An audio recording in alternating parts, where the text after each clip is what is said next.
hadiratmu.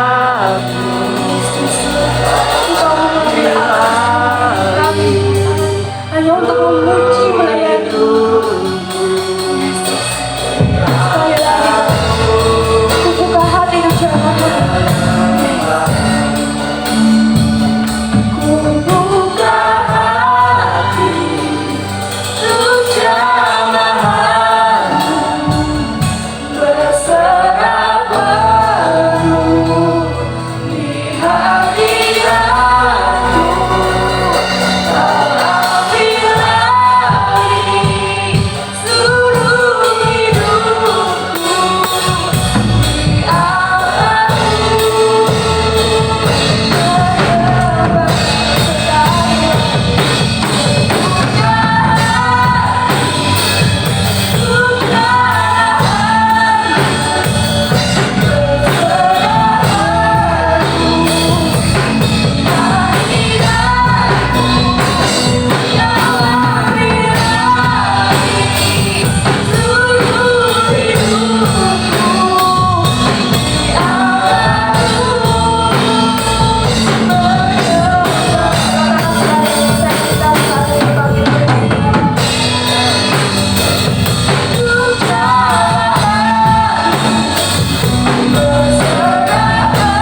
saudara kiri kanannya geri mata, senyuman mata. Sekarang saudara coba lihat kanan kiri saudara. Kira-kira ada nggak sih yang masih nyimpen masalah hidup, beban hidup, mukanya cemberut, longso, ada nggak? Masih nggak? Masih? Siapa yang bilang masih? Saya percaya kalau kita percaya sama Tuhan, kalau kita hidup di dalam Tuhan, apapun masalahnya kita pasti tetap bersuka cita, bersyukur, amin. Setiap masalah yang ada itu dibawa di dalam doa, bukan bawa orang-orang ke dalam masalah kita, yes. Biarin di luar sana yang di luar Tuhan, yang gak percaya sama Tuhan, mereka mau punya masalah, mereka cemberut, mereka mau pasang muka nelongso, itu terserah mereka. Yang penting kita tetap bersyukur di dalam Tuhan, tetap tertawa. Coba kita nyanyikan. Walau sana sini situ pusing, semua orang susah, tetapi aku kan tetap tertawa. Sekali lagi katakan. Walau sana sini situ pusing, semua orang susah, tetapi aku kan tetap tertawa.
Puji Tuhannya di rumah masing-masing.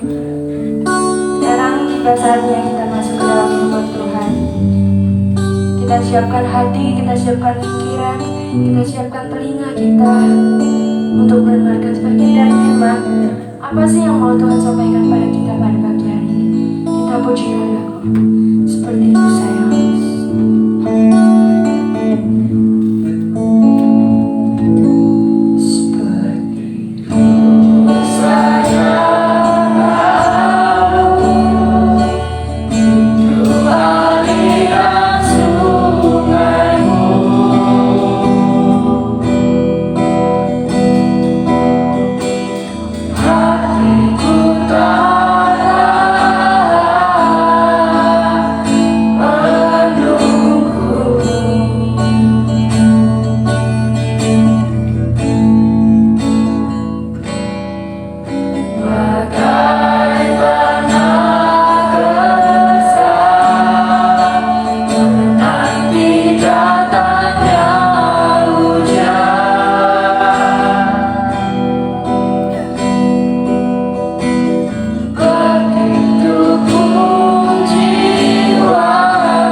Bapa, kami hanya bisa mengucap syukur dan berterima kasih untuk kebaikan-Mu Tuhan.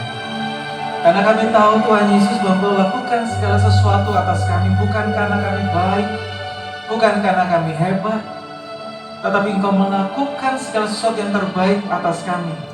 Adalah karena memang Engkau adalah Allah yang baik. Oleh karena itu Tuhan, kami hanya bisa mengucap syukur dan berterima kasih. Karena kami punya Bapa yang baik seperti Engkau. Kami punya Allah yang begitu baik seperti Engkau.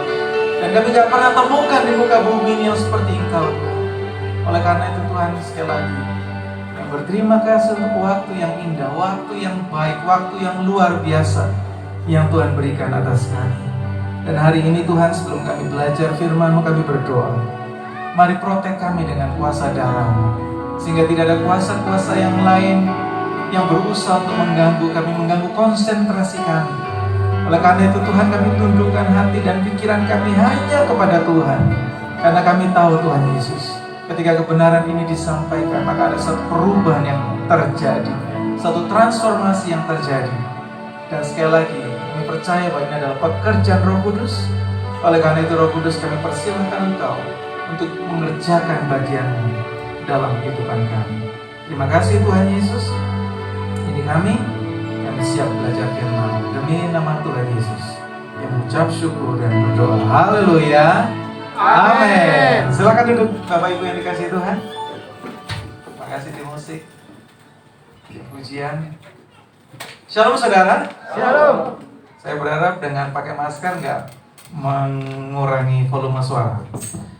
Baik saudara yang dikasihi Tuhan, senang sekali saya bisa berjumpa dengan Bapak Ibu saudara sekalian. Dan saya berdoa supaya apa yang saya bisa sharingkan malam hari ini, pagi hari ini, sorry. Berarti saudara konsen ya. Ini piye tuh ini caranya? Tinggal kanan kiri ya. Siap. Pada kesempatan siang hari ini, nggak ada yang protes. Pagi hari ini, wah. Oke saudara, saya bersyukur karena saya melihat kesempatan yang indah yang Tuhan berikan buat kita untuk kita bisa beribadah. Dan saya bersyukur bahwa Tuhan senantiasa memelihara kehidupan kita. Amin saudaraku. Namun demikian, meskipun pemeliharaan Tuhan begitu luar biasa, begitu nyata atas kita, tetap kita ikutin anjuran pemerintah. Amin. Yaitu pakai prokes, protokol kesehatan. Dan saya bersyukur saya dan kita semua hari-hari seperti sekarang masih tetap bisa menjadi pribadi-pribadi yang taat. Amin. Puji Tuhan, saudaraku, mungkin ada yang belum kenal saya ingin perkenalkan diri saya. Nama saya Markus. Saya tinggal di Lidah Kulon, Wisma Lidah Kulon. Dan saya bersyukur saya boleh bertemu dengan Bapak Ibu Saudara yang mungkin belum pernah bertemu saya. Dan mungkin kalau saudara lihat pakai ini masker, mungkin saudara akan agak susah untuk mengenal saya kalau misalnya satu kali pandemi ini udah berakhir. Jadi izinkan saya buka sebentar ya, tapi saya pakai lagi. Ini wajah saya nih saudara. Nggak kenal. Belum kenal. Ini Wong Karini Pel tuh nih, pelayan Tuhan yang luar biasa. Itu gelarnya beliau. Baik saudaraku, tanpa panjang kata saya ingin mengajak saudara semua untuk kita belajar firman Tuhan. Dan pagi hari ini saya ingin berbagi berkat firman Tuhan buat saudara tentang Immanuel. Saya berdoa supaya setiap kita mengerti dan merasakan tentang makna Immanuel dalam kehidupan kita. Karena hari-hari seperti sekarang ini saudaraku, apa yang sebetulnya kita harapkan? Kita nggak tahu kita mau berharap apa. Bahkan kadang-kadang kita punya harapan, tapi kita sendiri kalau mau dibilang ragu apakah pengharapan itu bisa kita gapai, bisa kita capai. Tetapi ada satu hal yang penting yang tidak pernah gagal dikerjakan Tuhan dalam kehidupan kita, yaitu penyertaannya. Amin saudaraku. Sebab dalam kondisi seperti sekarang ini yang kita butuhkan itu cuma satu sebetulnya, kehadiran atau penyertaan Tuhan dalam kehidupan kita. Karena dengan kehadiran atau penyertaan Tuhan dalam kehidupan kita, apapun yang saudara lakukan, apapun yang saudara harapkan, apapun saudara cita-citakan, apa yang saudara ingin untuk saudara alami atau dapatkan, dengan kehadiran dan penyertaan Tuhan, semuanya Tuhan yang akan tolong. Amin saudaraku. Bahkan termasuk dalam kondisi seperti sekarang, banyak orang bilang pandemi ini seperti ini dan seperti itu. Tapi sekali lagi, bersama Tuhan tidak ada yang mustahil. Dan pagi hari ini saya ingin berbagi tentang Immanuel, tetapi saya akan mengawalinya dengan kondisi yang terjadi di bangsa kita di tahun ini. Mengawali tahun, ada banyak kejadian yang terjadi. Kalau saudara lihat gambar ini, saudara pasti sudah tahu maksudnya. Jadi yang pertama, jatuhnya pesawat, kemudian angin besar terjadi di daerah timur, sampai sekarang juga terjadi. Kemudian banjir, itu ada di Kalimantan dan beberapa tempat, dan ada longsor juga. Dan awal tahun saja diperkirakan sudah 136 kejadian yang terjadi di bangsa kita. Awal tahun saja. Dan kemudian bulan Januari, kasus COVID di Indonesia sudah mencapai 1 juta jiwa. Memang ada yang meninggal, tapi juga banyak yang sembuh. Tetapi sudah mencapai jumlah ini. Belum lagi dengan adanya gunung meletus. Belum lagi ada pergeseran lempeng. Terjadinya gempa bumi. Bahkan di Jepang kemarin gempa buminya sampai 9 skala Richter. Dan ini mengerikan sekali. Dan kemudian di Sumedang atau di Jawa Barat itu terjadi longsor. Dan belum lagi banyak orang yang fokus kepada apa yang disamakan dengan paranormal ini. Dan semua orang terfokus ke sana, saudaraku. Oh benar yo, ternyata Indonesia akan terjadi seperti ini. Oh Indonesia akan terjadi seperti ini. Ini tepatnya di provinsi mana? Jangan-jangan di provinsi saya. Ini jangan-jangan di kota saya. Ini jangan-jangan di daerah saya. Nah semua orang berfokus ke sana. Nah akhirnya terjadi apa saudaraku? Yang terjadi adalah semua orang tidak lagi memiliki pengharapan kepada Tuhan, tetapi berusaha mencocokkan dengan apa yang diramalkan oleh manusia. Dan lucunya banyak orang percaya saudaraku. Untuk hal-hal yang negatif banyak orang percaya saudara. Dan gak sedikit juga orang Kristen yang percaya. Tetapi saya berdoa supaya setiap saudara dan saya, kita memiliki cara pandang yang berbeda, yaitu lebih percaya kepada Allah. Amin saudaraku. Lebih percaya kepada firman Tuhan. Memang firman Tuhan katakan bahwa pada akhir zaman ada peperangan, ada gempa bumi dan sebagainya. Tetapi yang saudara juga harus percayai bahwa dalam segala kondisi tersebut Tuhan tidak pernah meninggalkan kita. Amin. Amin saudaraku. Meskipun banyak kejadian-kejadian memang harus terjadi di depan mata kita, dan mungkin kita bilang, Tuhan kenapa ini harus terjadi? Tetapi percayalah, apapun yang terjadi, tangan Tuhan tetap sanggup untuk menolong saudara dan saya. Itu yang paling penting saudara. Karena kalau kita fokus kepada masalah-masalah yang seperti ini, kita fokus kepada kejadian-kejadian yang tidak mengenakan, kejadian-kejadian menakutkan, kejadian-kejadian yang menyeramkan, kejadian-kejadian yang membuat saudara dan saya merasa seperti terteror, itu tidak akan membuat kita jauh lebih baik, tapi justru akan membuat kita jauh lebih buruk, yaitu dikuasai ketakutan. Bahkan yang luar biasa sekali, seorang dokter berkata bahwa salah satu bagian terpenting yang bisa membuat orang itu mempunyai tubuh yang kuat, tubuh yang sehat, imun yang baik adalah tidak khawatir alias bersukacita. Tapi jauh sebelumnya firman Tuhan sudah mencatat bahwa hati yang gembira adalah obat yang apa? Yang manjur. Jangan berhenti di obat saudaraku, tapi obat yang manjur. Jadi boleh dikatakan sebenarnya dalam tubuh kita ini Tuhan sudah memberikan sesuatu yang luar biasa, yaitu orang bilang itu obat alami, obat natural. Dan obat natural kita tidak mahal, yaitu apa? Hati yang gembira. Hati yang gembira adalah obat yang manjur. Itulah sebabnya kalau saudara mau bergembira, saudara cukup mengenal Tuhan yang luar biasa, yang memelihara saudara dan yang menyertai saudara. Amin. Jangan, banyak orang berpikir hati yang gembira itu tanggal 6 Pak, katanya begitu. Ya saya tahu juga tanggal muda itu pasti gembira. Tapi 15 ke atas itu mulai kalau orang bilang jantungnya udah mulai degupnya cepat ya. Deg gitu ya. Enggak. Tapi di sini tidak seperti itu. Tapi kita percaya karena penyertaan Tuhan lah, maka kita memiliki hati yang gembira. Baik saudaraku, hari ini kita akan bicara tentang Immanuel, dan sebagaimana yang saudara tahu, Immanuel artinya apa saudaraku? Allah beserta kita. Dan Immanuel ini bukan sekedar istilah, tapi Immanuel ini adalah terbentuk dari dua kata, Imanu dan El. Elohim, El itu Allah, dan Imanu itu adalah penyertaan atau beserta kita. Dan ini cukup untuk menunjukkan kepada kita bahwa memang ini adalah janji Tuhan buat kita. Dan yang perlu kita ketahui bahwa sebelum Tuhan Yesus datang ke dunia ini, malaikat sudah memberikan informasi yang luar biasa ini. Dan informasi ini datang langsung dari surga. Bukan sekedar datang dari seorang gembala, dari pastor Yakub, dari teman pelayanan, dari penginjil, tidak. Informasi Immanuel ini datang langsung dari surga. Dan ini cukup untuk menunjukkan bahwa yang menjamin bahwa Immanuel itu pasti datang, surga. Amin, saudaraku. Dan yang perlu kita tahu, sang pemilik surga yang datang sendiri. Sang pemilik surga yang datang sendiri. Dan itulah sebabnya ketika malaikat itu menyampaikan kepada orang-orang pada saat itu, dan khususnya kepada Maria, maka pada waktu itu Maria percaya sekali. Karena kalau ini berita dari surga, maka dia yakin bahwa itu pasti terjadi.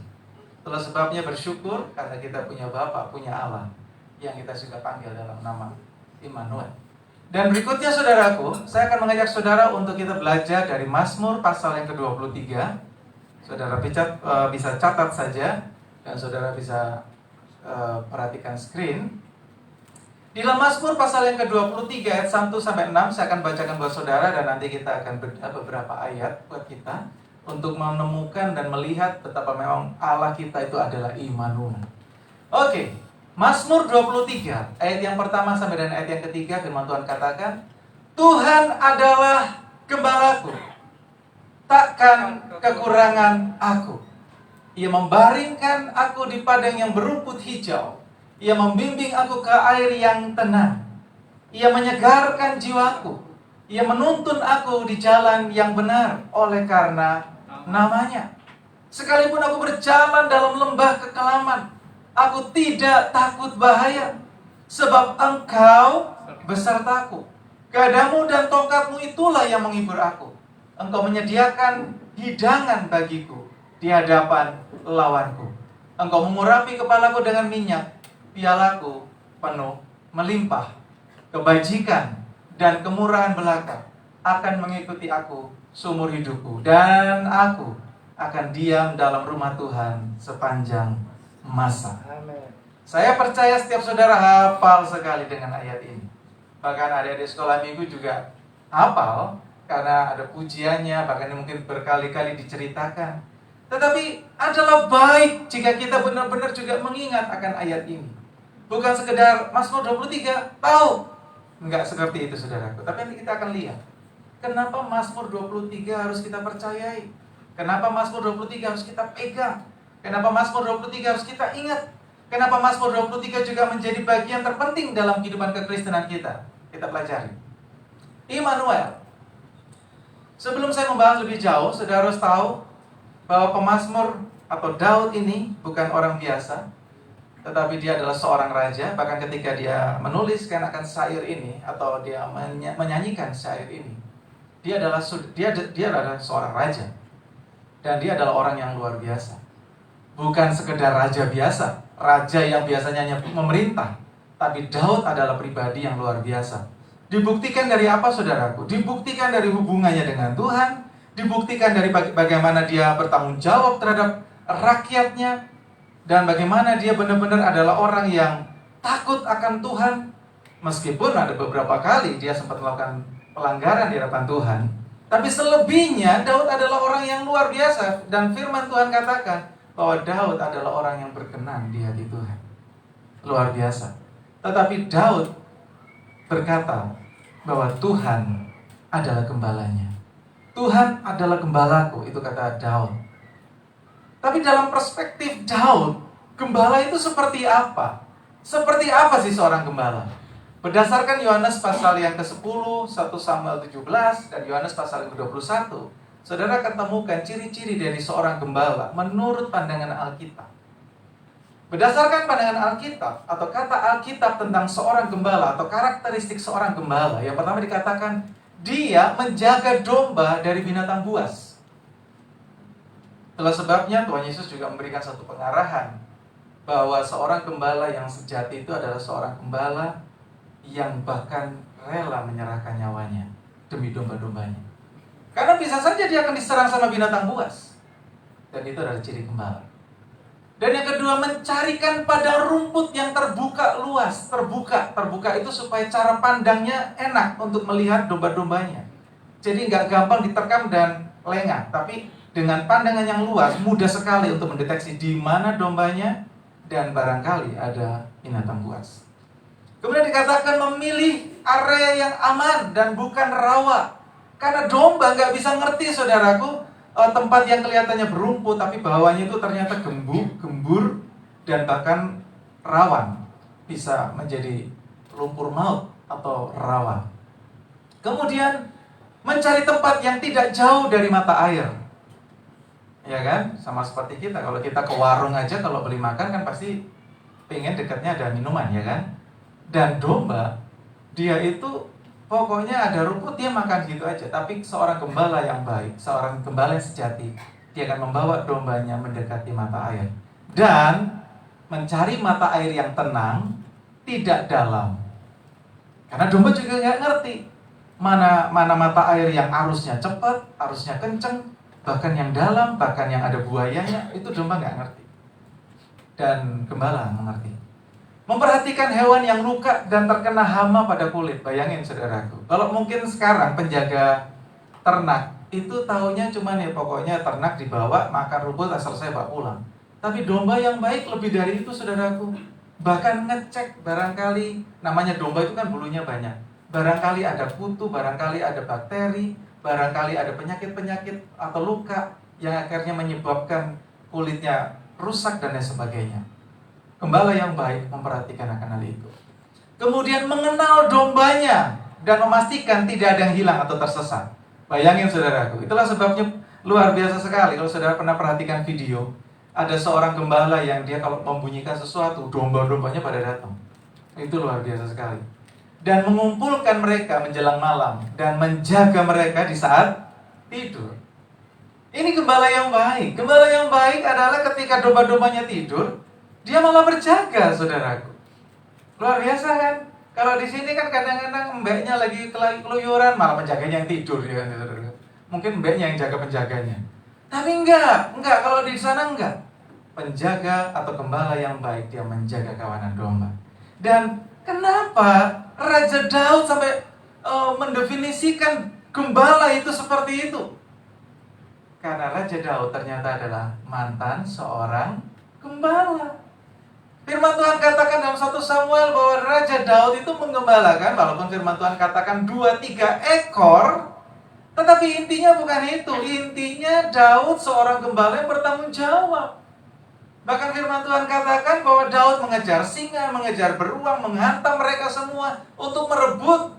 Barangkali ada domba-domba yang diterkam oleh singa maupun beruang. Jadi ini cukup untuk menunjukkan bahwa Daud benar-benar seorang gembala yang bertanggung jawab.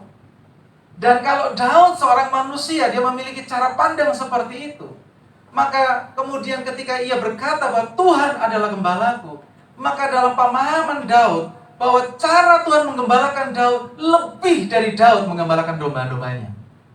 Bisa paham, saudara? Kalau Daud memiliki cara pandang, saya sebagai gembala, saya melayani domba-domba saya seperti ini, saya menjaga kawanan domba saya seperti ini, saya benar-benar bertanggung jawab. Lebih-lebih Tuhan di surga, lebih-lebih Bapa di surga.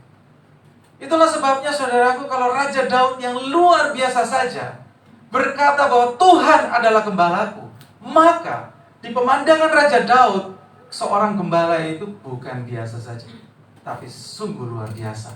Bahkan ketika dia berkata Tuhan adalah gembalaku, wow, itu adalah suatu pernyataan, satu deklarasi yang luar biasa. Itulah sebabnya, saudaraku, kita patut bersyukur memiliki Tuhan yang luar biasa. Tuhan yang kita panggil dalam nama Yesus, dan dia juga adalah seorang gembala berdasarkan Yohanes pasal yang ke-10. Mari kita lihat satu ayat-ayat yang ada. Tuhan adalah gembalaku. Ayat yang pertama dikatakan, Tuhan adalah gembalaku, takkan kekurangan aku. Allah, bagi saya, Allah ini ditempatkan sebagai sumber jaminan bagi hidup kita. Amin saudaraku. Jadi ketika Raja Daud berkata, Tuhan adalah gembalaku, takkan kekurangan aku, itu berarti mengarah kepada bahwa posisi Allah, keberadaan Allah adalah sumber jaminan dalam kehidupan kita. Daud itu kaya loh saudara. Daud itu luar biasa. Daud itu bilang, saya mau makan ini, bisa keluar. Saya minta ini, oh orang akan antar. Saya minta itu, orang akan kirim. Itu Daud. Tetapi sampai sedetail itu, Raja Daud berkata, Tuhan adalah gembalaku, takkan kekurangan aku. Dalam terjemahan lain dikatakan, Tuhan adalah gembalaku, aku udah gak pengen apa-apa lagi. Bayangin saudara, Tuhan adalah gembalaku, aku gak pengen apa-apa lagi. Kalau sudah sampai pada kata-kata saya gak pengen apa-apa lagi, itu menunjukkan bahwa apa sih yang sebetulnya saudara masih cari? Itu kalau pemikiran Daud. Benar saudaraku? Tapi sayangnya itu belum sampai meresap dalam kehidupan kita. Saya pun juga demikian, saya sedang belajar. Tuhan, saya memiliki Engkau. Ajari saya untuk saya mau berkata dalam diri saya nggak butuh apa-apa lagi selain Tuhan. Dalam tanda petik, bukan berarti saya nggak perlu duit. Bukan saya nggak perlu makan. Bukan saya nggak perlu pekerjaan. Bukan saya nggak perlu melakukan ini dan itu untuk bisa menjalani kehidupan. Bukan. Tetapi dalam pengertian menempatkan Tuhan sebagai satu pusat, sebagai satu-satunya pengharapan saya. Yang dimana kalau saya ingin mendapatkan A, B, dan C, semuanya harus dilalui melalui mencari Tuhan. Saudara pasti punya, mungkin ada di antara saudara yang punya ATM atau kredit card, kartu kredit. Ada banyak orang atau beberapa orang yang saya jumpai yang paling dekat dengan saya. Dia kemana-mana nggak pernah bawa duit, saudara. Serius. Duit cash itu nggak ada, saudara. Makanya dia nggak pernah makan di warung. Dia makannya di restoran. Dia kalau ke pom bensin yang gede. Dia kalau belanja pun belanja yang bisa pakai kartu kredit, bisa pakai debit. Selalu gitu, saudara. Jadi kalau ada uang di dompet, uang kecil hanya untuk bayar parkir, malah bicara. Dan dia kemana-mana cuma mengandalkan kartu itu, saudara. Bagi dia kartu itu penting banget. Bagi dia kartu itu adalah kehidupan dia. Ibarat kata seperti itu. Nah, kalau orang dunia saja berusaha menciptakan satu alat, satu media yang satu saja, tapi bisa mencakup semuanya, dan orang sedang menuju ke sana, lebih-lebih kita yang sudah memiliki Yesus, saudaraku. Amin, saudaraku. Memiliki Yesus tidak perlu apa-apa lagi. Tapi bukan berarti, jangan salah arti, Tuhan juga adalah pribadi yang benar-benar disiplin. Ketika saudara menjadikan Yesus sebagai pusat satu-satunya dalam kehidupan saudara, maka benar-benar jadikanlah dia pusat. Bukan sekedar kalau orang Jawa bilang tambal butuh. Tahu istilah itu, saudara ya? Kalau pas butuh aja baru cari Tuhan. Kalau nggak butuh ya nggak cari Tuhan. Jangan seperti itu. Amin. Dalam kondisi seperti sekarang ini juga seperti itu. Ada banyak orang ketika udah di rumah sakit, terkapar di rumah sakit dan mulai berkata, Tuhan tolong saya. Sementara dia hidup, dia ngawur banget, sembrono, nggak karu-karuan hidupnya. Tapi ketika sakit, Tuhan tolong saya. Ketika terkapar, Tuhan saya berjanji. Wah ini itu. Wow, kelihatannya rohani sekali. Tapi saudaraku, Tuhan adalah Tuhan yang menguji hati. Nggak ada yang bisa tahu. Sekarang saudara bisa mengecek kata-kata saya, tapi saudara nggak bisa mengecek hati saya. Benar nggak, saudaraku? Itulah sebabnya Raja Daud ketika dia berkata, Tuhan adalah gembalaku, maka dia menempatkan Tuhan sebagai satu-satunya sumber jaminan dalam kehidupannya.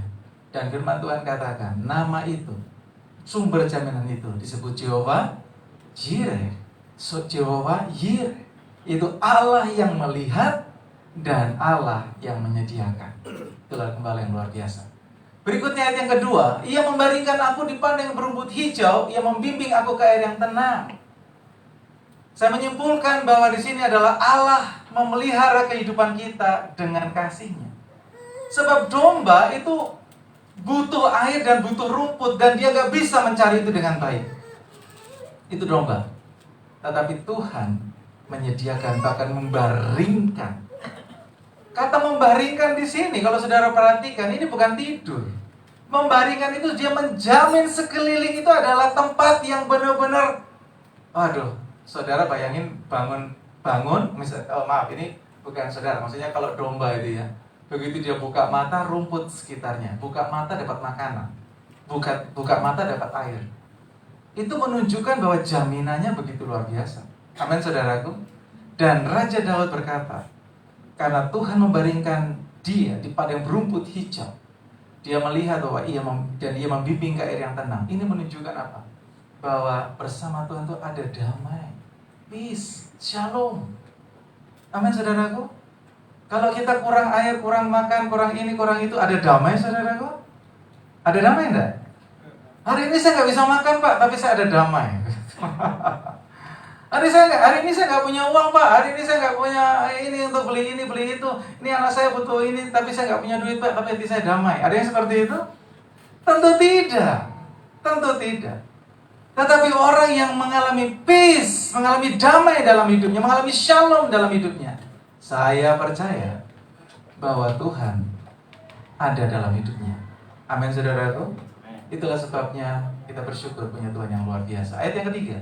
Ia menyegarkan jiwaku, ia menuntun aku di jalan yang benar oleh karena namanya. Ini sekali lagi saya membuat satu kalimat kecil, yaitu bahwa Allah menjamin ketenangan jiwa melalui karya perlindungan dan tuntunannya. Saya bersyukur karena Tuhan adalah gembala yang baik buat saya. Dan saya percaya ini juga terjadi dalam kehidupan saudara dan saya. Dia adalah gembala baik. Dia adalah Jehovah Shammah, Tuhan ada di sana. Dalam tanda petik atau dalam pengertian bahwa ketika saudara ada dalam pergumulan, saudara ada dalam kondisi yang dimana mungkin saudara nggak tahu harus berbuat apa, percayalah bahwa di saat seperti itu Tuhan pun ada di situ. Tuhan sangat mengerti keberadaan saudara. Tuhan ada di sana dan Tuhan tahu persis bagaimana saudara atau apa yang saudara alami. Jangan saudara berpikir Tuhan ada di mana, Tuhan bisa tolong nggak? Percayalah Tuhan ada di sana. Dan yang saudara perlu lakukan cuma satu. Tuhan, aku berserah. Berserah bukan melambangkan kekalahan, tapi berserah beda sama saya menyerah. Berserah ini berarti kita benar-benar mempercayakan hidup kita kepada Tuhan. Itu tanda berserah. Jadi ketika saudara berpikir Tuhan saya nggak tahu jalan keluarnya, percayalah Tuhan ada di sana sebab Dia adalah Jehovah Shammah dan Dia sanggup untuk menolong saudara. Ayat yang keempat sampai dengan ayat yang keenam. Allah sumber perlindungan. Saudara nanti bisa baca ayatnya, tapi saya buat kalimat pendek bahwa Allah adalah sumber perlindungan dan penjamin kehidupan dalam segala kondisi, bahkan dalam kondisi yang terburuk sekalipun. Dan saya katakan Dia adalah Jehovah Rohi. Tuhan adalah gembala. Saudaraku yang dikasihi Tuhan, ketika saudara berkata Tuhan adalah gembalaku, coba saudara imajinasikan, Tuhan, Engkau adalah gembala. Tuhan, Engkau adalah gembala. Jangan saudara hanya memiliki satu cara pandang Tuhan adalah gembala yang baik. Selesai. Saya coba mundur sebentar ya. Sorry. Saudaraku, intinya yang saya ingin share buat saudara, berbagi buat saudara. Kalau saudara lihat ini ya, saya coba cepat, tapi saudara bisa perhatikan firman Tuhan ini. Ayat 1-3 saya mau pakai kalimat seperti ini. Karena Tuhan adalah gembalaku, maka aku takkan kekurangan. Karena Tuhan adalah gembalaku, maka Ia membaringkan aku di padang yang berumput hijau. Karena Tuhan adalah gembalaku, maka Ia membimbing aku ke air yang tenang. Karena Tuhan adalah gembalaku, maka Ia menyegarkan jiwaku. Dan karena Tuhan adalah gembalaku, maka Ia menuntun aku di jalan yang benar oleh karena namanya. Bahkan karena Tuhan adalah gembalaku, sekalipun aku berjalan dalam lembah kekelaman, aku tidak pernah takut bahaya, sebab Engkau besertaku. Bahkan gadamu dan tongkatmu itulah menghibur aku.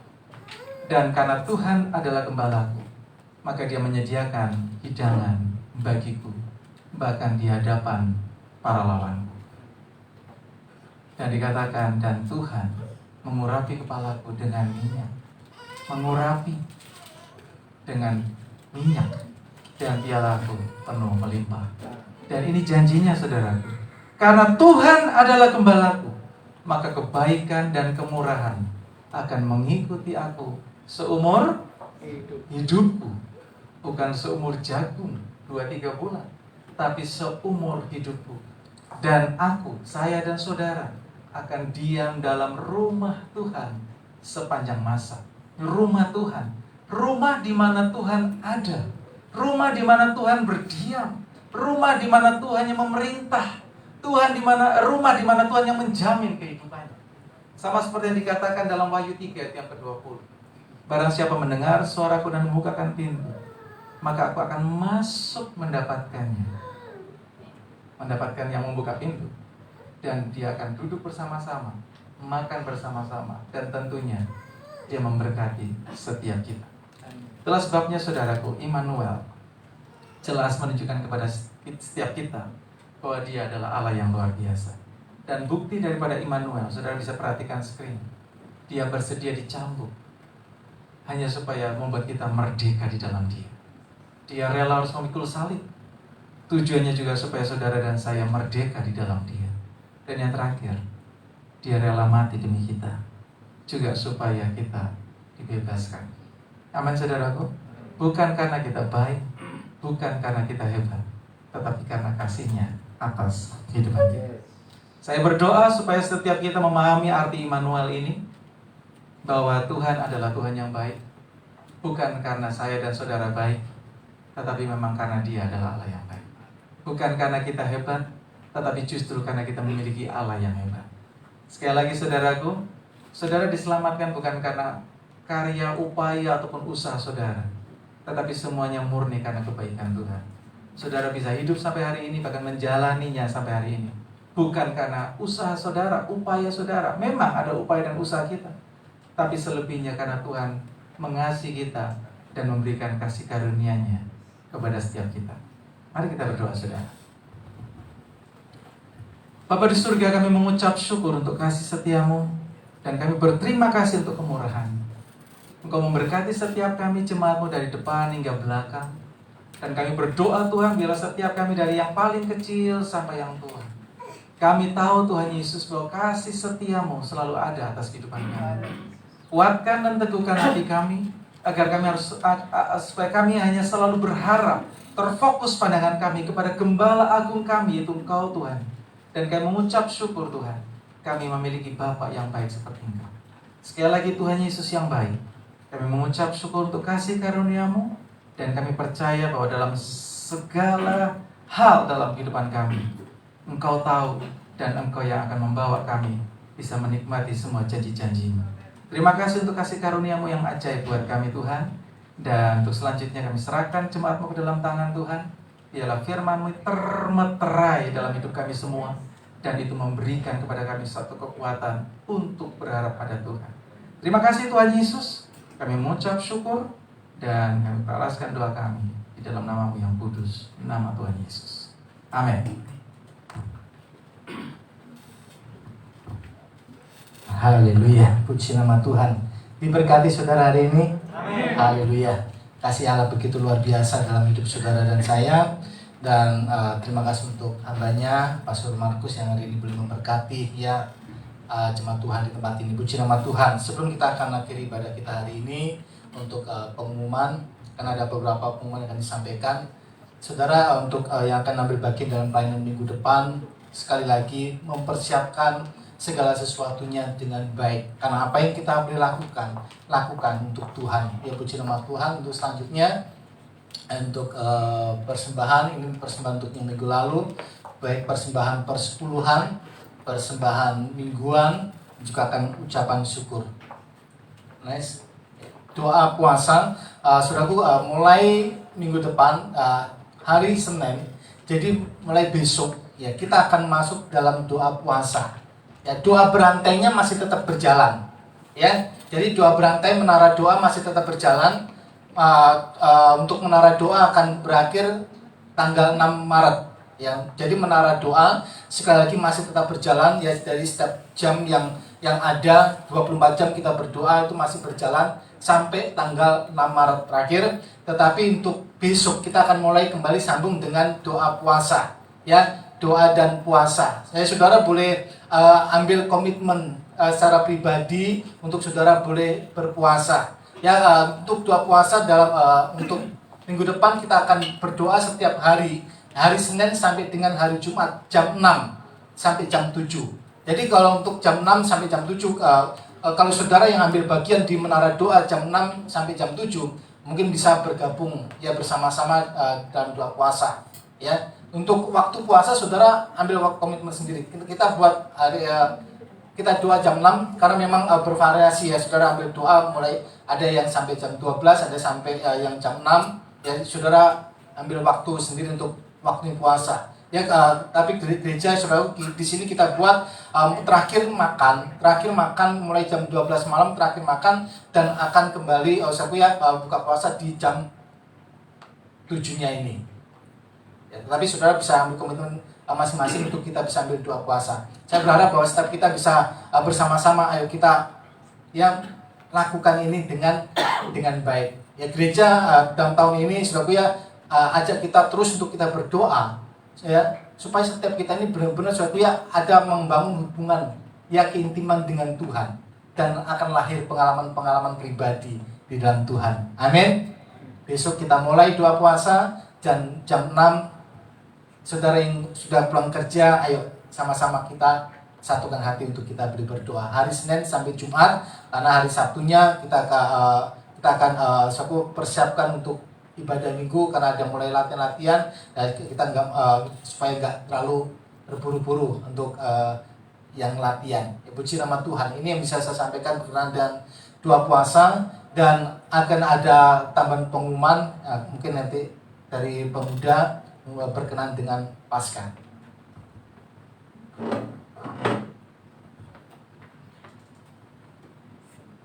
Shalom. Kami dari pemuda memberitahukan bahwa perayaan Paskah tahun ini tetap diadakan ibadah minggu 2 sesi sesuai waktu yang sudah ada, yaitu sesi 1 di jam 7 dan sesi 2 di jam 9. Dan untuk persembahan Paskah bisa dikumpulkan ke gereja melalui amplop khusus Paskah Sukarela. Dan gereja berencana untuk memberikan bingkisan yang berhubungan tentang keluarga jemaat. Oleh sebab itu, kami mohon untuk tanggal 28 Februari besok Minggu bisa datang untuk foto per keluarga. Jadi dimohon lagi untuk datang lebih awal, setengah jam sebelumnya, sehingga kita bisa mulai ibadah itu tetap on time dan nggak mengulur-ulur waktu. Ya, demikian yang bisa saya sampaikan. Terima kasih. Terima kasih Esther. Jadi minggu depan saudara sekali lagi untuk bisa diperhatikan akan ada sesi foto ya untuk Paskah dan sesi foto ini mungkin akan beberapa kali kita akan ambil foto untuk setiap keluarganya. Yang pertama mungkin akan diambil untuk suami istri, lalu orang tua dengan anak ya satu keluarga dan juga adik dengan kakak. Ya ini diperlukan untuk Paskah ini anak-anak muda akan buat sesuatu dan kita akan sama-sama dukung. Amin. Jadi sekali lagi besok Minggu saya berharap bahwa saudara bisa datang lebih awal. Ya jadi paling nggak 6:30 bisa datang supaya kita bisa segera ambil foto. Saudara juga masih segar karena mau nggak mau nanti jam 7 sesi foto akan berhenti. Stop, kita akan lanjut ibadah dulu. Dan kalau saudara mungkin datangnya jam 7, ya mohon maaf nanti akan bisa dilayani kembali setelah selesai ibadah. Sedangkan selesai ibadah masih ada dengan orang-orang di sesi 2. Kalau masih belum selesai, nanti selesai sesi ibadah yang kedua. Jadi adalah lebih baik kalau saudara lebih datang lebih awal. Ya jadi masih fresh belum kumus-kumus gitu ya. Puji nama Tuhan. Saudara boleh pakai baju terserah ya. Jadi nggak ada ketetapan untuk bajunya, saudara bisa ambil kesepakatan sendiri dengan keluarga. Saudara mau kopelan dengan keluarga, monggo ya tampil yang ganteng, tampil yang cantik, saudaraku ya. Puji nama Tuhan. Kita akan akhiri pada kita hari ini. Kita beri naikkan hormat kita syukur kita kepada Tuhan. Haleluya. Bapa di surga, kami mengucap syukur atas segala kasih, kemurahan, kebaikan yang sungguh Tuhan boleh ada nyatakan di dalam kehidupan kami, gerejamu, jemaatmu di tempat ini. Tuhan bersyukur bahwa Engkau adalah gembala yang baik bagi kami umatmu. Bersyukur bahwa sungguh Engkau Allah tidak pernah jauh meninggalkan hidup kami dan kasih-Mu Bapa menyertai. Di dalam nama Tuhan Yesus Kami berdoa untuk gereja Tuhan yang Tuhan boleh ada percayakan ada di tempat ini. Tuhan, biarlah kasih-Mu boleh membawa kami gereja-Mu untuk dapat kami boleh menjadi berkat di mana kami boleh berada.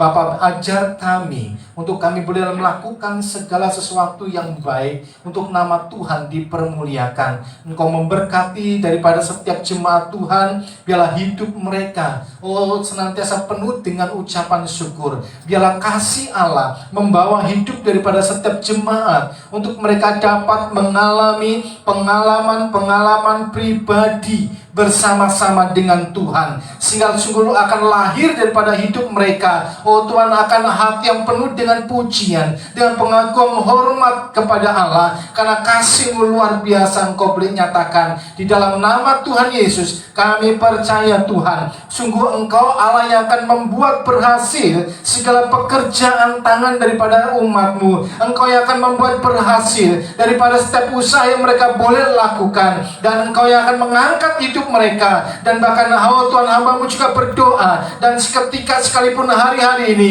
mungkin di antara daripada umat-Mu ada mengalami situasi-situasi yang sulit, situasi yang sukar, ada masalah, ada persoalan yang sedang terjadi. Tuhan, kami percaya bahwa daripada semua hal yang sedang terjadi, Tuhan, masalah yang sedang terjadi, Tuhan, itu semua bukan untuk melemahkan hidup umat-Mu, tetapi justru untuk menguatkan mereka, akan melahirkan Tuhan iman yang murni di dalam Tuhan.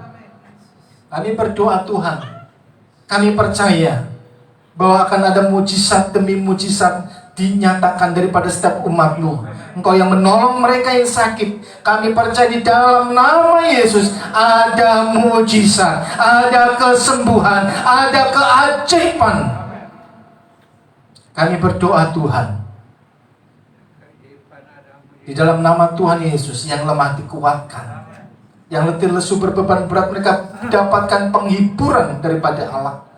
Dan bahkan Tuhan ada kelepasan daripada segala belenggu-belenggu yang mengikatkan hidup mereka.